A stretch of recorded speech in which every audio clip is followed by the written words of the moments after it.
Welcome back, everybody. This is going to be our video for the lesson 36, the volume of pyramids and cones, homework review, part one. Just so I keep you guys understand that this is going to be some material. I know that some of you guys have trouble with the volume, and so I just want to make sure you guys are good with this. Also, if anything, I'm probably going to continue with making these videos as we pass geometry for algebra 2, so that we continue on with learning. I know some of you are want to get ahead or kind of get a head start on the material going into next year. So just follow the channel. Okay, follow our channel for new videos. I don't know if I'll be posting them onto our Google Classroom because I'm not sure if we'll be on the classroom anymore. Okay. In any case, here is question number 1.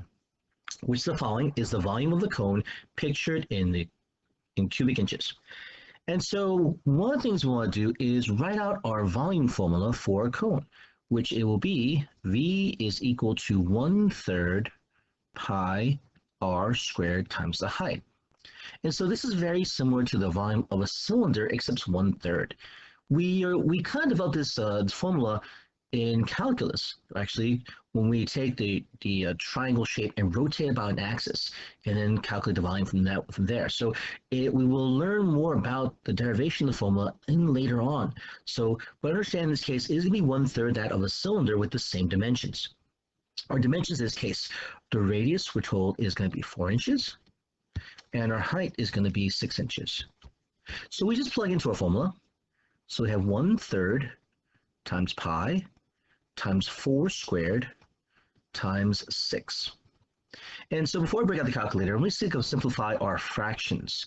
So the 3 in the denominator divides out with the 6 here, giving us 2.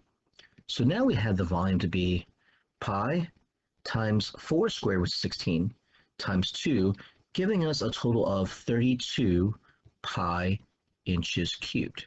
And that's going to be choice 1. We'll make sure that we in this case, write out our formula. Okay, make sure I have the right formula, and of course, write out the particular parts we need, like the radius and the height. And of course, plug in. So this one was pretty straightforward, hopefully. And so let's move on to our next question.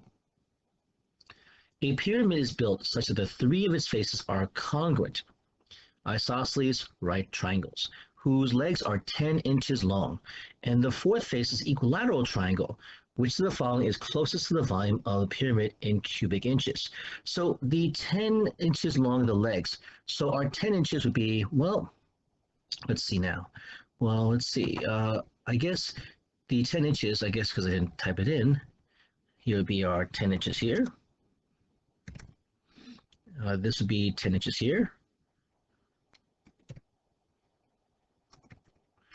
Okay. And then the 3rd leg will be 10 inches here. Okay. And so now the question is going to be, which of the following is closest to the volume of the pyramid in cubic inches? Well, okay. So now what I want to do is, again, the volume of a pyramid is going to be 1/3 base area times the perpendicular height. And so our base area is going to be that one of the congruent right triangles, isosceles triangles. And so here, the base area, is this figure here, will be in this case, well, area is equal to 1/2 base times height, or in this case, 1/2 10 times 10, which is equal to 50. So now we have this. So now the volume is equal to 1/3 times 50 times 10. And so that is going to be 1/3 of 500. Well, we do the division part, and 3 goes into 500. Looks like 1, and that's a 3.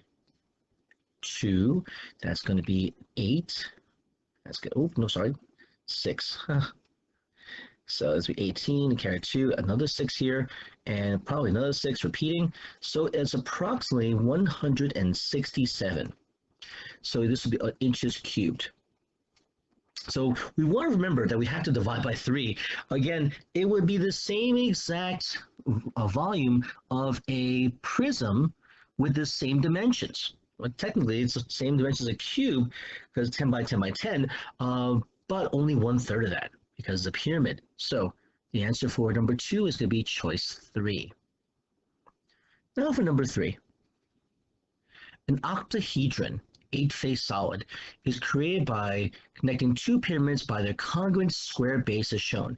And so the square bases measure 20 centimeters each on each side, and the overall height of the octahedron is 30 centimeters shown. What is the volume of the octahedron in cubic centimeters? Well, if top to bottom is going to be 30, okay? And so what it comes down to is their combined height is 30. We can break it down to any values we want to because we're going to be adding up the two heights to make the total of 30. So it's okay if we do 15 and 15. If you want to do 10 and 20, it's okay. It doesn't matter. Okay, so the volume of a pyramid, so volume of pyramid 1 is going to be 1/3 base area times height. In this case, I'll call it height 1. And the volume of pyramid 2 is 1/3 base area of height 2. Now, the total volume is going to be the sum of these two, volume of pyramid. So volume total equals volume pyramid 1 plus volume pyramid 2, which is 1/3 base area times height 1 plus 1/3 base area times height 2. Now they both have the same base area because really it's the same square base. And they both have 1/3. So really what happens is, ladies and gentlemen, this is the cool part. You can factor. The greatest common factor, the volume total, is going to be 1/3 base area. That's the common factor between both of them.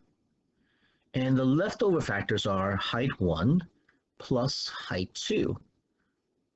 So the funny part is we know what they're going to be. So we're going to add them together. All right, and so we're going to get 1/3.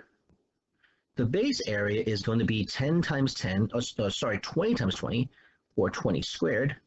And the height of both of them is going to be 30. Therefore, we're going to get 1/3 times 400 times 30. Now, the nice thing is that the 30 goes into 30 10 times. And so we're going to get 4,000 as our answer.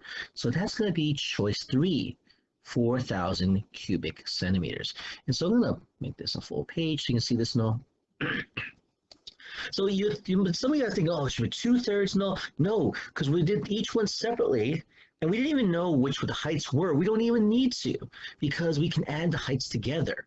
All right, so we see in this case we can use a little bit of factoring to help us out. If you had wanted to and made 15 and 15, I'm positive you would have gotten the same exact answer. If you did 20 and 10, I'm positive again you would get the same exact answer. Okay, I mean you might have to get some decimals and all, but in the end, if you kept them all shared in your calculator, you would get exactly 4,000 centimeters cubed. Okay. All right, so let's go full page, and now we'll do question number 4. Okay, so question number 4 says, which of the following is the volume of the largest cone that can fit inside a cube whose volume is 8 cubic inches? Okay, so probably want to build our cone here. So our cube here, and so our cube is going to look like just basically a box where the base and the height and the width are all going to be the same value. And now here's the funny part though, because now we know what we're told what the volume is going to be. So the volume of a cube of this prism here, I hope it's okay. Well, hopefully it's okay. So the volume of the cube is going to be the edge, called the edge, to the third power. And this is the edge here, E. And so we know we're told that the volume of the cube is 8 cubic inches is equal to E to the third power. So what number to the third power equals 8? That would mean the edge is equal to 2 inches. So this is 2 inches, this is 2 inches, and this is 2 inches. And so now we're saying, so okay, so we want to find a cone. So I'm going to kind of sketch the cone here. So sorry, my sketch is not that great looking. All right, and then it'll be going all the way down to this to the bottom here. Okay, and so now what comes down to is that the height of the cone, for a cone, our height is equal to 2 inches, because that's how tall the cube is. So it's got the same exact height. And now across the diameter would be also 2 inches. But that's a diameter. Therefore, our radius is going to be 1 inch. So we have to be able to find our pieces here. And so now the volume of the cone is equal to 1/3 pi times the radius squared times the height is going to be 1/3 pi. The radius is 1 inch, 1 inch. And the height is 2. So 1 squared times 2, well, 1 squared is 1, times 2 is 2, times 1/3 is going to be 2/3 pi inches cubed. And that'll be choice 1. So the idea was to kind of sketch a diagram and to be able to figure out the dimensions of your cone based upon the dimensions of your cube, which you had to go back and calculate that if you knew what the volume of the cube was, you can go back and figure out the dimensions of the cube, which are 2 inches each. 2 inches being the height, how high the cone will be, and 2 inches diameter, how wide the cone will be as well too. And so we work from there. Ladies and gentlemen, I hope this was helpful to you guys. I hope that you found this, answer questions for you guys for those problems. I ask that you guys, if you found this helpful, please leave a like for the channel and leave questions and comments below. Any questions like, so why is this, why is that? Please ask. I appreciate that though. And even suggestions too. I appreciate any feedback. Ladies and gentlemen, thanks so much for watching. Watch out for part 2. We'll continue our review of homework number 36, volume of cones and pyramids. I will see you in the next video. Take care and be safe.